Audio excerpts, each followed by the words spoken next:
The mission has been on the ground, as you're saying now, for almost 10 years, since the 1st of October 2008. We are a civilian monitoring mission. We are deployed by the European Union, part of the Common Security and Defence Policy. From the beginning, the role was to ensure stability on the ground. We're here to monitor what we call the ceasefire agreement, the agreement that ended the active phase of the conflict in 2008. When we were deployed, we were one of several monitoring presences in Georgia. EU had a mission, but also we had the UN, the OSCE on the ground. That has changed since then. So from 2009-10, the EUMM is the only international monitoring presence on the ground.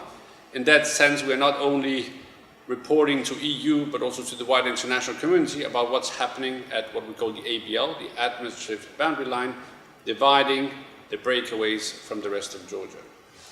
In terms of, you asked about what has changed and what were the achievements.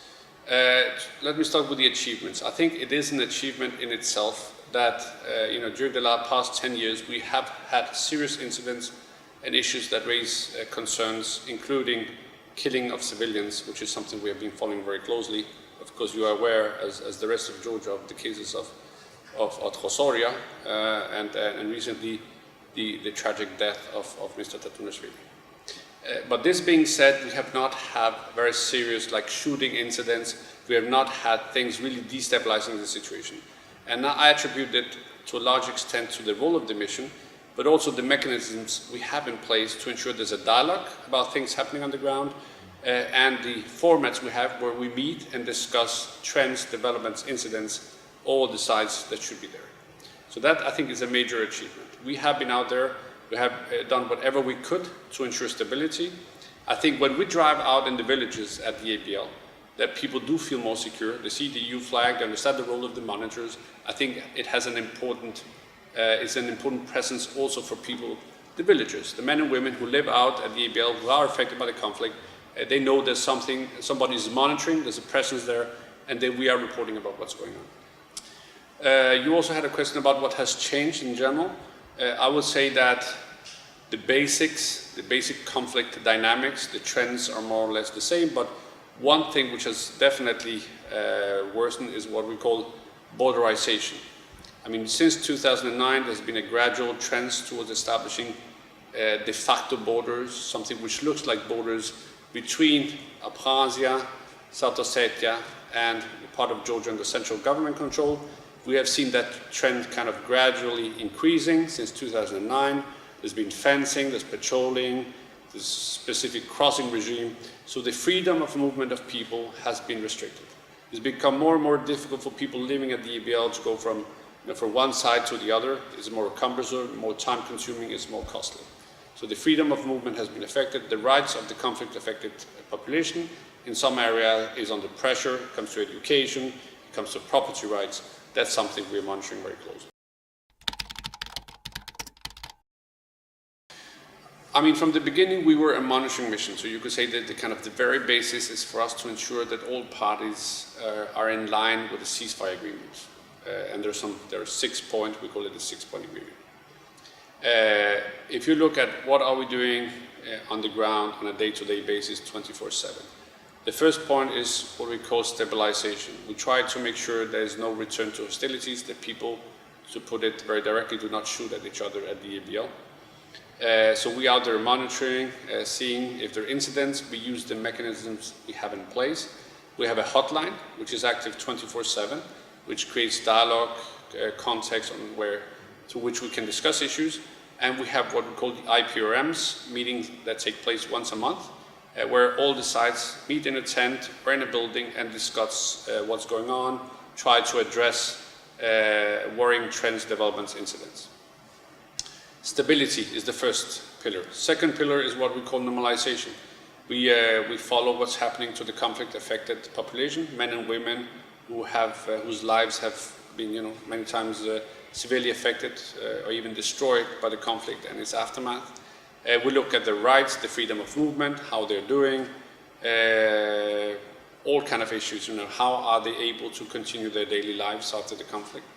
And as said, there we follow especially what's happening in terms of borderization, how that's affecting freedom of movement across the ABL. The third point is confidence building. I mentioned we have the hotline, which is active 24/7. We establish contact across the ABL. So if the Georgian security structures want to know what's happening, let's say that a villager here is shooting from the other side, the Georgian authorities want to know what's happening, they can activate the hotline. Our people request the information from the other side, and then the Georgian interlocutors will know, get an answer on what's going on in terms of there are any concerns. So confidence building, the third pillar, we have the IPRMs, Incident Prevention Response Mechanisms. We meet, we discuss once a month. Unfortunately now we have a problem in the Gali IPRM. I hope it will be resumed as soon as possible, but normally once a month we had both in Gali for the Abkhaz theater and in Arkneti for the South Ossetian one. And finally we inform EU policy. So we are out there monitoring, but we report about what we're seeing. So EU capitals will know what's going on. And also we inform the wider international community. We do briefings here in Tbilisi, in our field offices, but also in Geneva international discussions, we give an update on what's happening on the ground. So this is kind of an important role for us. So these are the 4 pillars: stabilization, normalization, confidence building, and informing EU policy. These are kind of our basis for the work we do. The 320 men and women that work in EUMM are focused on these 4 tasks.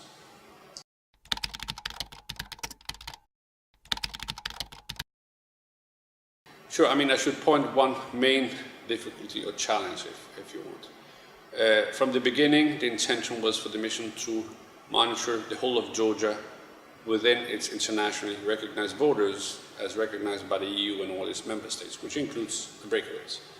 Now, from when we were deployed on the 1st of October 2008, we were not given access, allowed to cross and monitor what's going on in Abkhazia and South Ossetia, which we should be doing according with our mandate.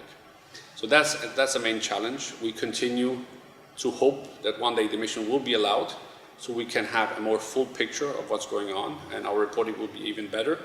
We tried to find ways to address these problems, so we find other ways of observing what's going on. We talk with people who do cross.